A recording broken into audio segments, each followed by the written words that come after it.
un sol club con el senador Carles Mulet, de Iniciativa del Poble Valencià, senador por Compromís, por la provincia de Castellón. Y nada, bueno, hoy nos va a explicar un poquito cómo funciona el Senado y luego hablaremos de alguna cosilla de estas que tienes por ahí en marcha. Eso, cómo funciona, porque es una cosa que no sirve, hay que quitarla.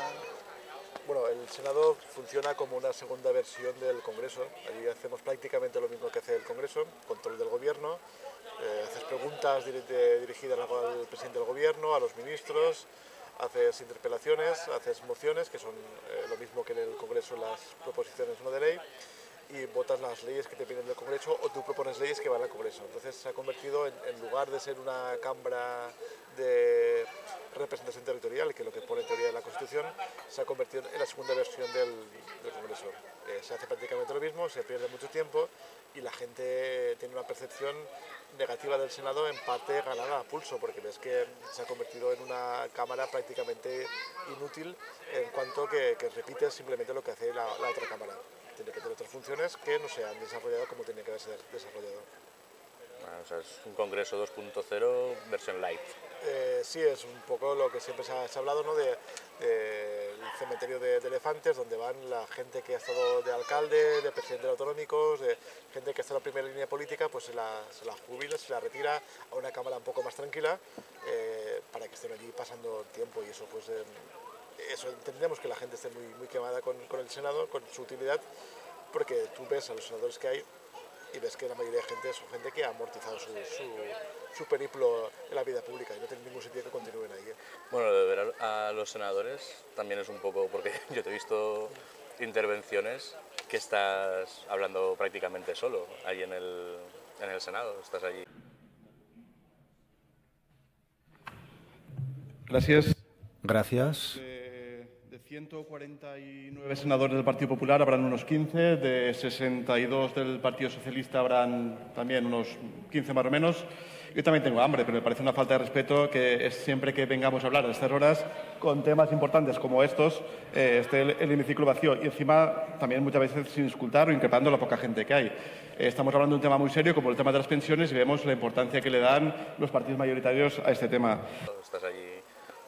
Sí, eso imagino que pasa también en el Congreso, ¿no? Cuando eres un senador o un parlamentario del grupo mixto, te toca intervenir a la hora de comer, no se para a la hora de comer, llevas allí desde las 8 de la mañana con la actividad, pues hay desbandada generalizada. Eso se tendría que regular de alguna manera porque es injusto que cuando, no porque me afecte a mí, eso también le puede afectar a un parlamentario del Partido Popular o de otro partido, que está hablando prácticamente para el diario de sesiones o para el vídeo, para la cámara que está grabándote.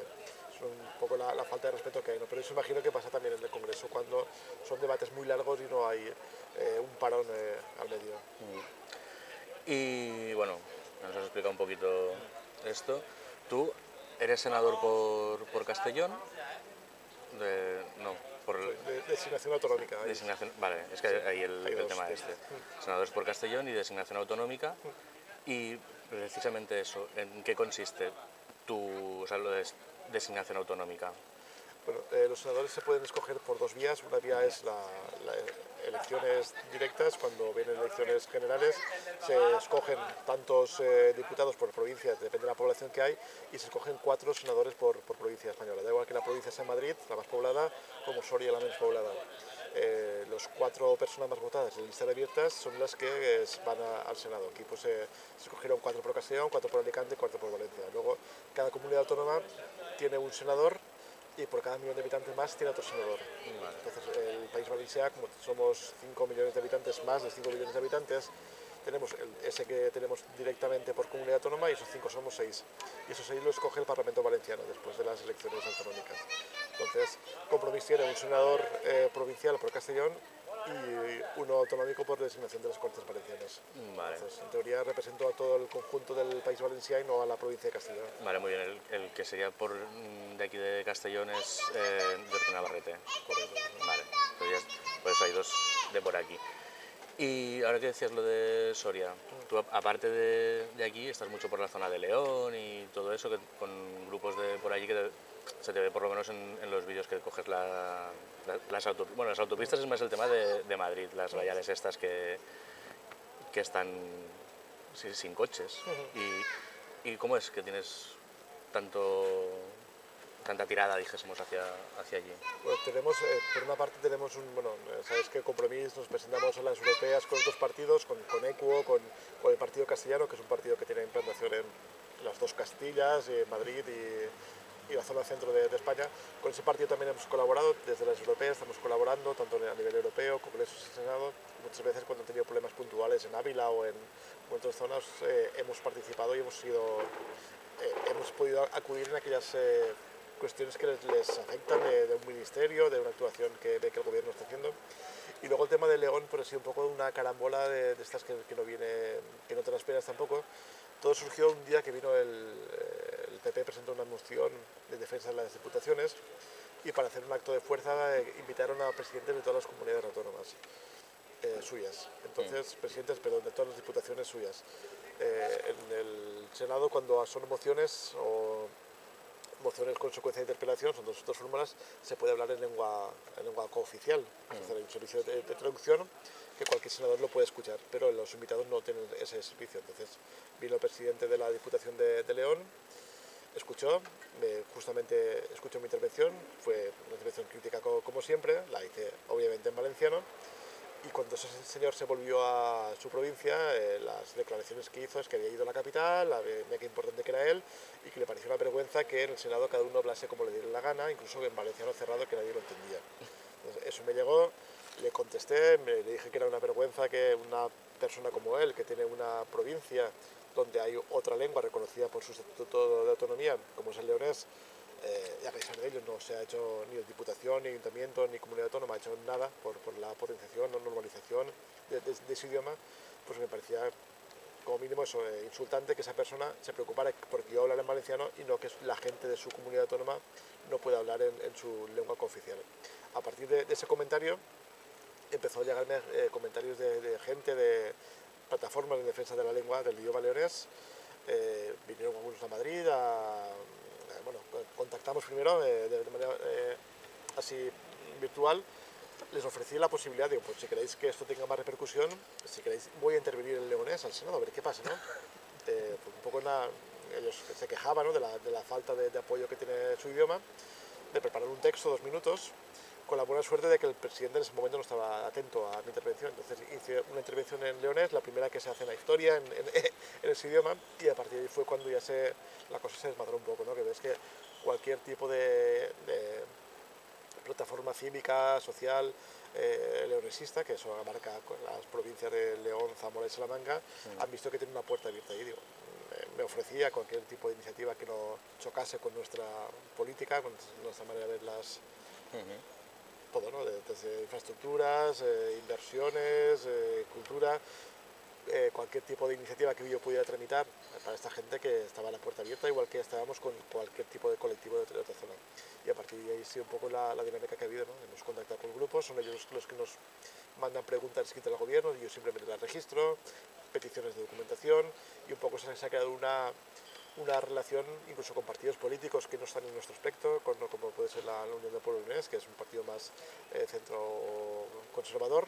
Pues también una sintonía total en cuanto que ven que tienen en Madrid una persona que les puede tirar un cable. Yo encantado, porque también rompemos el tópico de que Compromís somos un partido nacionalista al uso que únicamente se preocupa de lo que pasa en su territorio, de su ombligo, ¿no? También ves que no, que compartimos con otros territorios como este, que tienen cultura propia, lengua propia, el maltrato por estar en la periferia, compartimos esa simpatía que nosotros también muchas veces lo hemos dicho, ¿no? Cuando no teníamos voz en Madrid, había partidos de otras comunidades autónomas que nos ayudaban y nos cedían su infraestructura para que pudiéramos, por eso, reivindicar, al fin y al cabo, inversiones, actuaciones, olvidos para nuestras comarcas.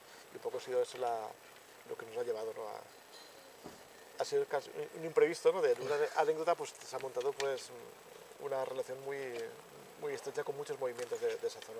Sí, es un poco el sentimiento de lo mal que lo estamos pasando aquí, lo mal que lo están pasando ellos, cada uno en su ámbito, viene a ser lo mismo, entonces pues echar con el agravante de que se quejan, ¿no?, de que es una comunidad autónoma muy grande, con un centralismo atroz de Valladolid, que no respeta su idiosincrasia, ¿no? No es como aquí, que más o menos tenemos una comunidad autónoma que sí que respeta, o que sí que es uniforme en cuanto a cultura y es bilingüe, ¿vale? Pero se respeta el hecho valenciano, es desde Vinaròs hasta Guardamar, todo el mundo se puede sentir valenciano dentro de una graduación, ¿no?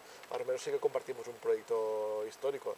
Esta gente pues ven que no comparten hay gente que no ve, ¿no?, que comparte ese proyecto político, y ve que es una comunidad autónoma creada artificialmente, al unir dos realidades históricas, y pues crea todavía más esa sensación de si eres periferia en cuanto a Madrid, con todo lo que comporta eso en infraestructuras, en inversiones, ¿no? Si encima también eres periferia en tu propia comunidad autónoma, es todavía más grave. Entonces, claro, nosotros que siempre hemos visto como somos periferia, hemos sufrido el maltrato, las agresiones a nuestra cultura, a nuestra lengua, pues obviamente tenemos esa empatía, ¿no?, hacia comunidades que tienen ese fenómeno, y aquí por lo menos tenemos la suerte de romper con el bipartidismo y ser, pues bueno, aparecer cosas como Compromís que cambian el discurso. Allí pues esa visión uniformizadora de su comunidad autónoma, ni PSOE, ni Podemos, ni Ciudadanos, ni Partido Popular se la cuestiona, ¿no? Nadie defiende la normalización lingüística, nadie defiende su especificidad aparte, ¿no? Y bueno, volviendo a lo que has comentado de registrar preguntas y tal, una de las últimas que has registrado es interesante, la del apocalipsis zombie, si está el gobierno preparado para un apocalipsis zombie. ¿Cómo se os ocurrió?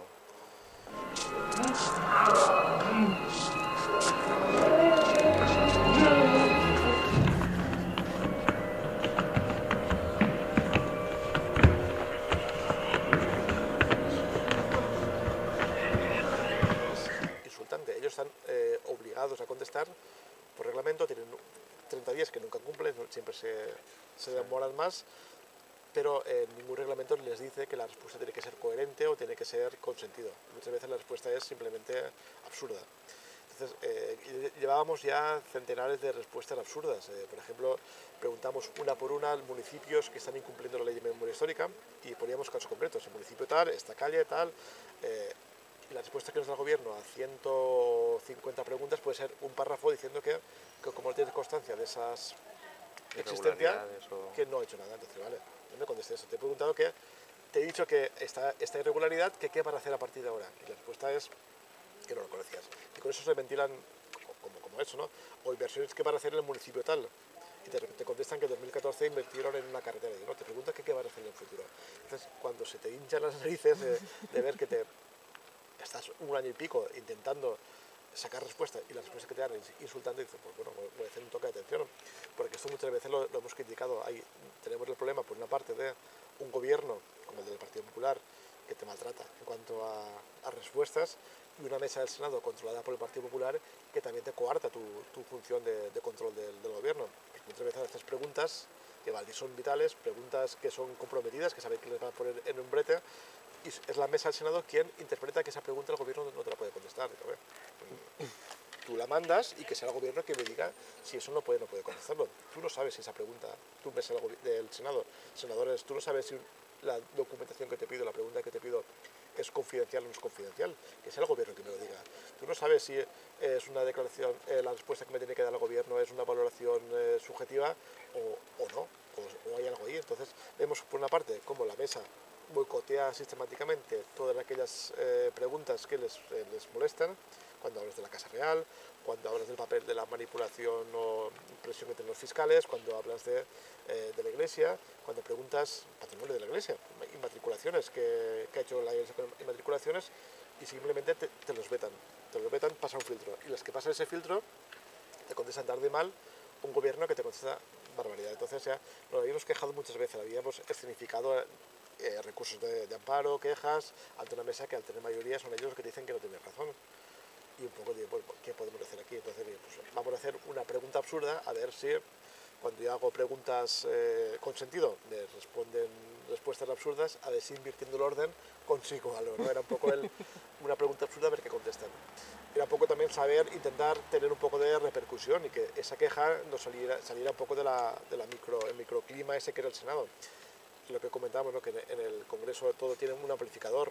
Lo que pasa en el Congreso se enteran enseguida, lo que pasa en el Senado es más difícil romper el cerco. Lo probamos y la verdad es que desbordó porque pensábamos, pues eso, una pregunta que tuve cierta gracia, pensábamos, Sí. pues, qué sé, pues, invasiones extraterrestres o cosas que pudieran dar un poco de juego.